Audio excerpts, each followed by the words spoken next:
ايوه. السلام عليكم. ايوه نعم. نعم، انا حضرتك وصلت على اللوكيشن. بص، في فكره كده حبيت اقول لك عليها. تعملها لما يكون في رحله في الرادار وانت عاوز تعرف العميل نازل فين بالظبط، يعني مكتوب قدامك عنوان كده وانت مش عارف هو نازل فين. السلام عليكم ورحمه الله وبركاته، ازيكم عاملين ايه؟ حلقه جديده، والنهارده حلقه مش عاديه. النهارده الحلقه المنتظره وناس كتير قوي طلبتها مني، وانا بقالي فتره نفسي اعمل الفيديو دوت بصراحه، علشان اشوف ايه قصه نسبه اوبر وايه قصه البرنامج دوت. ناس بتقول لك اوبر نمبر 1، وناس تانية بتقول لك صافي الدخل في اوبر اقل من اي برنامج تاني. احنا النهارده نازلين نشتغل 50 50، تاخد من العميل 200 تدي اوبر 100 وانت تاخد 100. 50 50 ايه؟ احنا النهارده جايين نشتغل ببلاش، النهارده جايين نشتغل شكك، النهارده جايين نشتغل فيزا بس. فالفيديو النهارده هنشتغل على برنامج اوبر لوحده، مش هنفتح اي برنامج تاني، وهنصفر عدادنا نشوف احنا عملنا كام كيلو وصافي الدخل من اوبر كان كام بالظبط، علشان نعرف صافي الربح بتاع اوبر واقف علينا الكيلو متر بكام بالظبط. قبل اي حاجه يا جماعه، ده رزق بتاع ربنا، وساعات الموضوع يبقى جاي معاك، موضوع مش جاي معاك، ربنا كاتب لك رزق في اي يوم، خلاص هو ده بتاعك.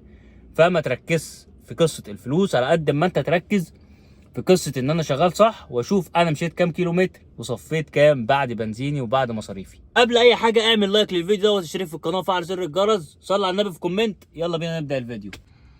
يلا كده نقول بسم الله الرحمن الرحيم. تعالى الاول نصفر العداد بتاعنا.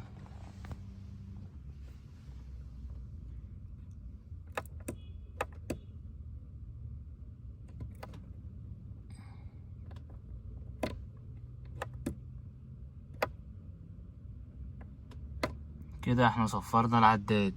الساعة دلوقتي مش عايز اجيب الساعة 4. احنا لو اشتغلنا لحد 12 يبقى احنا كده اشتغلنا 8 ساعات. تعالى بقى ايه، نعلي الإضاءة عشان تظهر إضاءة التليفون، ونقول يا مسهل. هو طبعا كده في حاجة، البرنامج مفهوش ريت هنا ليه؟ محتاج الرحلة بوريريتي دي يا جماعة بيبقى متضاف عليها فلوس زيادة عن سعر الرحلة، 11 جنيه و15 قرش. يعني روح لو ب100 يضيف لك 111 جنيه.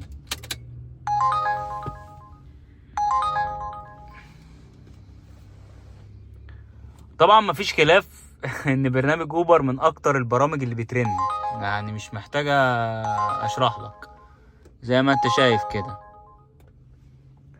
النهارده دي ان شاء الله كده اول رحله ليا انا، يعني اول رحله بتبقى مهمه جدا بالنسبه لي. ما بحبش اول رحله اول ما انزل اخد اي رحله وخلاص، لازم رحله تنقلني النقله الصح، يا اما كده يا اما بلاش.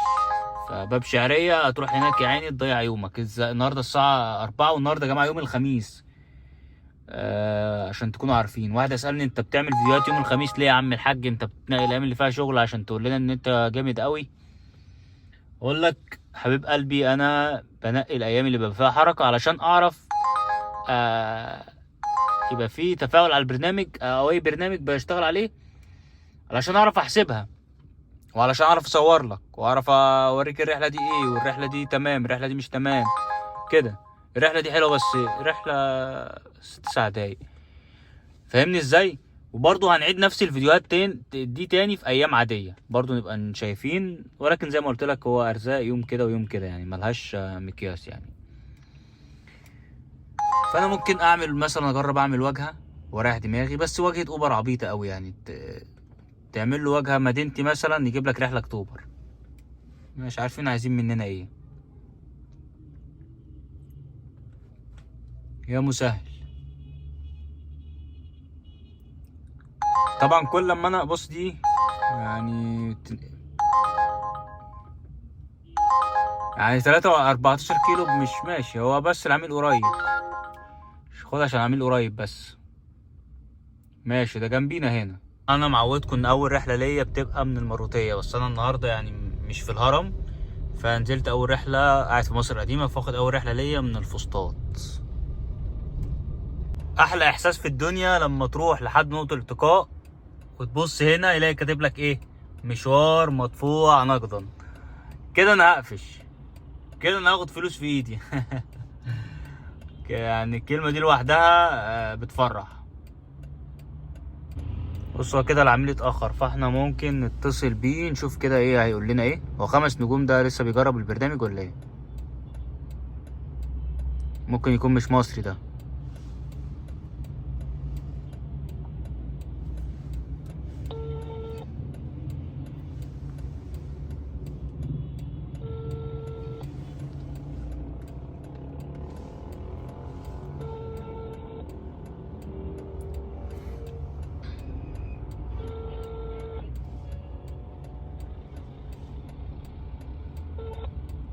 ايوه. السلام عليكم. ايوه نعم. نعم انا حضرتك وصلت على اللوكيشن. وانا قاعد انا حتى جنب اللوكيشن وما نعم. واقف على الطريق يعني. واقف على الطريق يعني. ما انا على الطريق، حضرتك واقف قدام ايه بالظبط طيب؟ انا في البوابه بتاع المتحف، في الباب بتاع المتحف. اه انت عند المتحف، اصلا عند المتحف بس الناحية التانية. ايه. طب حضرتك تحب وين انت؟ تعديلي ولا الفلك انا؟ وين انت؟ لفيلي ها. الفلك ولا حضرتك هتجيلي؟ ايه لا لفيلي ها. خلاص تمام ماشي، هجيلك عند المتحف. بس كان هو واقف الناحية التانية هنا عند باب المتحف هنا، الناحية التانية هنا.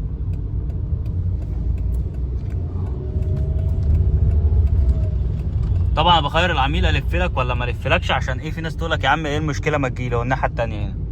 في ناس برضو ايه عندها فوبيا من ان هي تعدي الطريق، يعني في ناس بتخاف تعدي الطريق يا جماعة. فايه اسأل عميل قول له تحب تعديلي ننجز وقت ولا الفلك، هو طبعا اللفة مش بعيدة يعني. بص يا جماعه الرحله دي بقفلها جات لي 137 جنيه، اللي هي كان صافي الدخل بتاعي 63 جنيه او 67 جنيه مش فاكر. فالمهم العميل قال لي ده 137 ازاي، هو مش الحساب 99؟ فهنا كاتب لي رصيد مستحق، يبقى ادخل بقى ساعتها اشوف التفاصيل ايه اللي حصل، اصل مبلغ برضو كبير على الرحله. فلقيت ان الاجره اهو فعلا 99 زي ما قال، وعليه مبلغ مستحق 37 جنيه. فسالت السؤال تعال نشيل ده مش عارف جاي معانا ليه. فسألته السؤال الطبيعي، طب انت حد كنسل عليك الرحله وانت كنسلت الرحله؟ قال لي لا انا ما حدش جالي، هو كذا كذا كابتن كلمني قال لي انت فين، قال لي انا على اللوكيشن فكنسل الرحله. فهو مشكلته زي ما احنا شفنا ان هو كان حاطط اللوكيشن بتاعه غلط، كان حاطه الناحيه التانيه، فتقريبا الكباتن كانت بتيجي ما تلاقيهوش وهو ما بيتصلش ولا يعمل اي حاجه، فكان بتكنسل الرحله بقى 5 دقايق. فانا برضو حبيت اعرفكم المعلومه ديت، لما يركب حد ويقول لك لا ازاي ومش ازاي فتفهمه كده واحده واحده علشان ما يفتكرش ان انت بتشتغله. انا عملت رحله صغيره كده بعد ما خلصت بتاعت عباس العقاد، عملت رحله صغيره لسيتي ستارز بصافي 31 جنيه. العميل دفع 48، الرحله تقريبا 5 كيلو او 4 كيلو 700 متر. طبعا النهارده الخميس والشغل عكس المتوقع تماما، يعني انا نازل وعامل حسابي ان الشغل هيبقى ضرب نار. المفاجاه ان مفيش ريت عندي هنا خالص، يعني الساعة عندك 5:30، المفروض تبدأ بقى خلاص الدنيا الريت يظهر والدنيا تشتغل. كمان جايب لي مشاوير بعيدة اهو، دار السلام 90 جنيه و45 دقيقة مش عارف، جايب لي مشاوير بوقت يعني المشاوير اكتوبر بس ب157 وساعة وربع وساعة ونص، فاللي هو فيه زحمة في الطريق. فمشوار زي كده هقفش منه 150 جنيه على بعضيهم، بس لا همشي كتير وهقعد وقت طويل اوي. فانا عاوز حاجة تكون سعرها معقول ووقتها مش كبير يعني.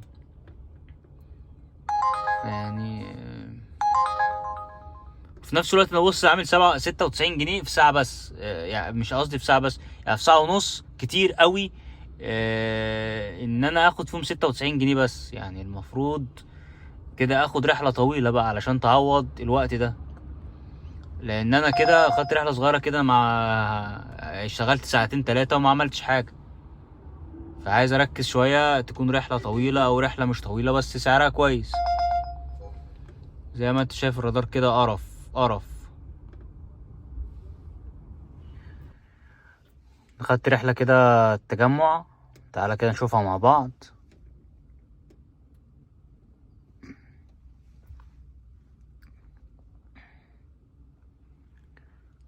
الرحلة ديت خدت 22 دقيقة 15 كيلو ب65 جنيه. 15 كيلو، يعني لو ضربنا الكيلو في كام؟ 43 و25، ماشي ممكن يعني، مع سعرها معقول، سعر الرحلة معقول. بس طبعا اوبر النهاردة كده ايه يعني، مش مطمني كده، حاسه كده ميت. الرحلات كلها بتيجي تعبانة قوي.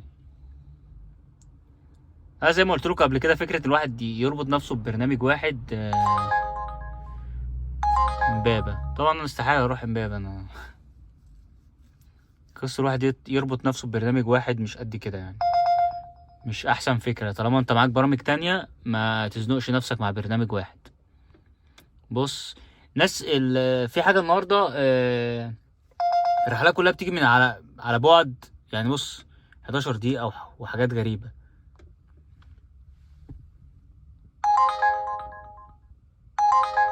دي طبعا يعني فيصل دلوقتي ساعة ودقيقة يعني، لا صعبة. انا دلوقتي الساعة 7 زي ما انت شايف كده، مش عارف شايف الساعة ولا لأ، والنهاردة الخميس. ففكرة ان انا انزل في التوقيت ده يعني هزعل. فانا هشتغل على رحلات صغيرة، او لو جات لي رحلة طويلة في السالك تمام. تقييمه يخوف ده، تقييمه يخوف ده. الناس اللي هي تقييماتها قليلة كده، بخاف اخد الرحلات بتاعتها بصراحة. مش خوفا ان هو يعمل لي حاجة، ولا خوفا من وجع الدماغ. يعني واحد تقييمه 4 ولا 3 وشوية، فانت مستني منه ايه يعني؟ بص، دي 4 دقايق 90 الشمالي، ممكن اتسلى في دي، اصل مش عارف بقى. الرادار بص 10 دقايق 13 دقيقة، 61 جنيه 14 كيلو، وفيزا ده. طب ناخدها دي. بس المشكلة ان هو بعيد عني يعني، اوبر مديني ناس بعيد قوي يعني. الواحد كان بيتريق على كريم، طلع اوبر وكريم نفس القصة. خدت رحلة كده فيها نقطة توقف، هي في التجمع برضه يعني ايه. كانت رايحة الرحاب، وبعد الرحاب التسعين الشمالي. تعالى كده نبص عليها، لان هي الاجرة زادت، لان هي كانت جاية لي مبلغ ولقيتها مبلغ تاني. المفروض الاجرة كانت كام؟ 97، لقيتها زادت معايا بقت 115. المشوار ده على اوبر اكس. اوبر اكس اهي، اوعى انت كده. مشوار على اوبر اكس. هو كان وقت طويل يعني، هو خد معاه 46 دقيقة يعني كتير، بس مشيت 27 كيلو بس. هي الخريطة اهي، مش وحش يعني، لان لقيت الدنيا مريحة معايا، فكان لازم اخد لي الدع لي كده مشوار ب100 جنيه يسند معايا شوية. دلوقتي بقوا 277. طبعا هتلاقي الدنيا دلوقتي على الهادي يا زبادي. بص الخريطة عاملة ازاي، مفيش حاجة. تسخن امتى بقى؟ المفروض تسخن على 10:30 11، تبدأ الدنيا ايه تسخن. حتى لسه واحد صاحب بقول له الدنيا ناشفة معايا النهاردة ليه كده، قال لي لا ده هدوء ما بعد العاصفة. فهنشوف هو كلامه صح ولا الدنيا كده كده هادية النهاردة، ولا ايه الدنيا. تعال نشوف مشيت قد ايه دلوقتي.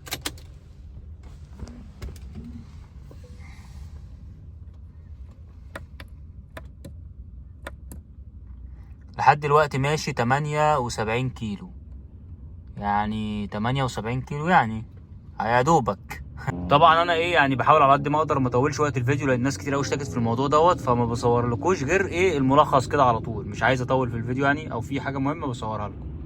خدت انا كده رحلتين كمان، تعال نشوف مع بعض.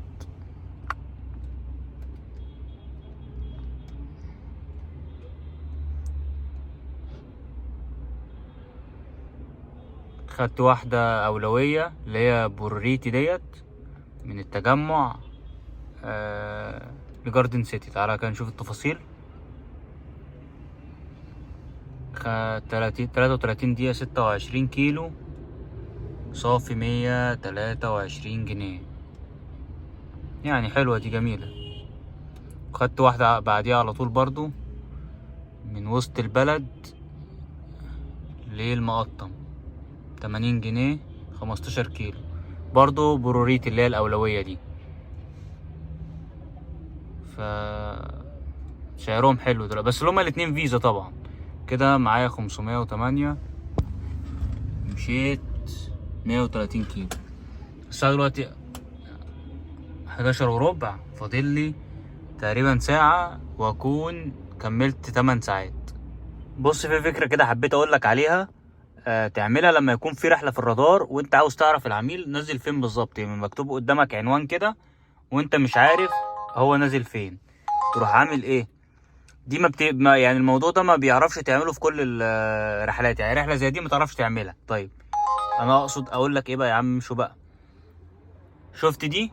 تروح كاتب، تاخد العنوان ده كاتبه على الجي بي اس، الميكاس 46 قسم مصر القديمه، تروح كاتبه على الجي بي اس وتشوفه فين بالظبط. يعني ثواني كده، تعالى نقفل ده عشان ما يوجعش قلبنا. طبعا الموضوع ده عايز سرعه، بس انا ايه، عشان بصور بايدي التانية فمش هعرف ايه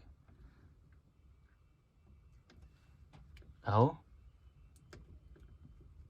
طب كده كده الرحلات يعني بتبقى على الرادار، يعني ايه، محدش بيعبرها، فممكن تقدر تعمل الموضوع ده. الميكاز اهو، رود الفرج اهي، اسم مصر القديم، طلع لك المقياس ده فين بالظبط. فده بتعملها في رحلات الرادار علشان انت لو عايز تعرف العميل نازل فين بالظبط. زي ما قلت لك، ما بتعرفش تعمل كده في كل الرحلات، لان في رحلات ما بيكونش كاتب عنوان، بيبقى كاتب مثلا ايه، التجمع، القاهره الجديده، مدينه نصر بس. ف ده بص، ده تعرف ده يعني جمال عبد الناصر، بس ده شارع طويل يعني، بس على الاقل تبقى عارف الشارع فين. بص ده كده، بص الرحلات بتيجي منين؟ من ذا درايف والمول، على بعد 15 دقيقة. ممكن اتحرك فاضي على هناك. واحد زي ده ما تعرفش تعمل فيه اللي انا بقوله لك ده، تعرف تكتب سمير موسى هيطلع لك. فدي برضو فكرة للناس اللي هي بتعاني في موضوع الرادار. طبعا انا كده ممكن اتحرك فاضي على المول او ذا درايف علشان اخد رحلة طويلة تنزلني تحت، بدل ما انا افضل واقف هنا. ده فين؟ دي 4 دقايق المعصرة. لا بلاش. فانا كده ممكن ادنجل كده شويه لحد المول. بص انا كده رحت لحد المول فاضي، على اساس بقى ايه، السينما بتطلع دلوقتي الساعه 1:15 اهي، ولا الدنيا تمام، اخد رحله طويله انزل بيها. بس مش عارف النهارده يعني الخميس ده مضروب خالص. فتعالى بقى نحسب على الحسبه ديت. انا خلاص ده داخل في الساعه 1، يعني تقريبا النهارده اشتغلت 8 ساعات على اوبر. طيب عملت هنا كام؟ عملت 550 جنيه، عملت 8 رحلات. طبعا انا موريتك كل الرحلات اللي انا عملتها ما عدا اخر رحله اللي انا طلعت بيها من المقطم، رحت بيها القطامية. دي كانت 10 كيلو، صفت لي كام فين الفلوس؟ صفت لي 41 جنيه. عملت النهارده 8 رحلات. انا كنت متصل تقريبا من اكتر من تعالى كده نشوف متصل كام ساعه. 7 ساعات، 7 ساعات كده. فانا ممكن اكمل اخر ساعة، بس في طبعا ساعة قفلنا فيها البرنامج بقى، اكلنا وشربنا وبتاع، فيعتبر كده 8 ساعات شغل النهاردة. كنت هعمل ايه؟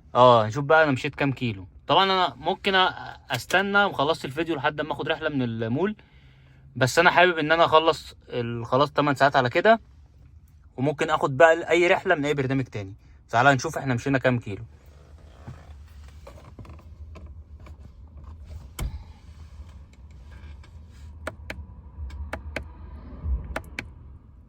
مشينا 153 كيلو، 153 كيلو، عملنا 550 جنيه. طبعا النهارده من الايام اللي انا حظي فيها وحش مع برنامج اوبر، او حظي وحش في الشغل عامه يعني.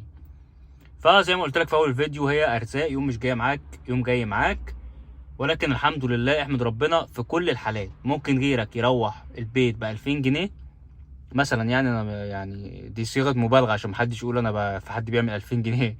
يعني على سبيل المثال يا عم، حد يروح البيت ب 1000 جنيه، لقى ظرف في البيت مش كويس، صرف فيهم ال 1000 جنيه. انت روحت البيت ب 500 جنيه، روحت لقيت نفسك تمام، عيالك كويسين، اهو الريت بدأ اهو. لقيت في الدنيا كلها ماشيه تمام، خدت ال 500 جنيه دول صافي ليك والحمد لله. طبعا لو انت عربيتك بنزين مشيت 153 كيلو كده انت حطيت بنزين في حوالي 150 جنيه. زي ما قلت لك قبل كده انا عربيتي بنزين على غاز، فما بعرفش احسب الحسبة دي قوي. فده كان كده اخر الفيديو. ما تنساش بالله عليك تدوس لايك، صل على النبي في كومنت، اشترك في القناة. انتظر الفيديوهات اللي جاية، في محتوى جامد جدا جاي الايام الجاية. السلام عليكم.